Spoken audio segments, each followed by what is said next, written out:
सबसे पहले बात करेंगे आम इंतखाबात के हवाले से। फरवरी में होने वाले आम इंतखाबात NA 122 लाहौर और NA 89 मियांवाली से बानी PTI के कागजात नामजदगी मुस्तरद कर दिए गए।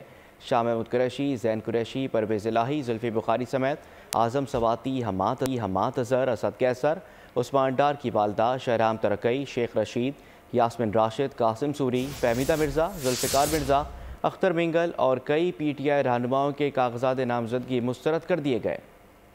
इंतखाबात 2024 इलेक्शन कमीशन का एक्शन, बड़े बड़े नाम सिलेक्शन में हो गए नाकाम। बानी PTI शाह महमूद कुरैशी, परवेज इलाही, मोहनिस इलाही, जुल्फी बुखारी, आजम सवाती, हमाद अजहर, असद कैसर, उस्मान डार की वालिदा, अहलिया शहराम तरकई, शेख रशीद, यास्मीन राशिद, कासिम सूरी, फहमीदा मिर्जा, जुल्फकार मिर्जा, अख्तर महंगल और कई PTI रहनुमा NA 122 से बानी PTI के कागजात नामजदगी मुस्तरद करने के तहरीरी फैसले में कहा गया, ताइद कुनिंदा का ताल्लुक इस हल्के से नहीं है। उम्मीदवार सजा याफ्ता और 5 साल नाअहली का सामना कर रहे हैं। शाह महमूद कुरैशी के मुल्तान और थरपारकर दोनों जगह से कागजात नामजदगी मुस्तरद कर दिए गए।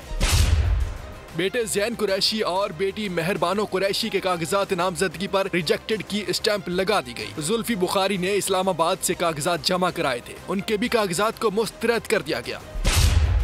हमाद अजहर ने लाहौर से कागजात जमा कराए जो मुस्तरद कर दिए गए। आजम सवाती के मुखालिफ ने एतराज उठाया कि उम्मीदवार का मुल्क में होना जरूरी है। NA 71 सियालकोट से उस्मान डार की वालिदा और अहलिया ख्वाजा आसिफ के खिलाफ मैदान में उतरी। PTI रहनुमा परवेज इलाही, मोहनिस इलाही, कैसर इलाही, समीर इलाही से गुजरात और मंडी बहाउद्दीन से कागजात मुस्तरद हो गए। शेख रशीद और शेख राशिद शफीक भी कबूल नहीं किए गए। राजा बिशारत अली अमीन गंडापुर के कागजात को भी मुस्तरद कर दिया गया। फहमीदा मिर्जा, जुल्फकार मिर्जा के बदीन से कागजात नामजदगी मुस्तरद किए गए।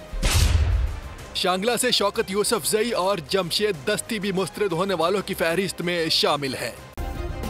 सब्सक्राइब करें और बेल दबाएं ताकि कोई खबर रह न जाए।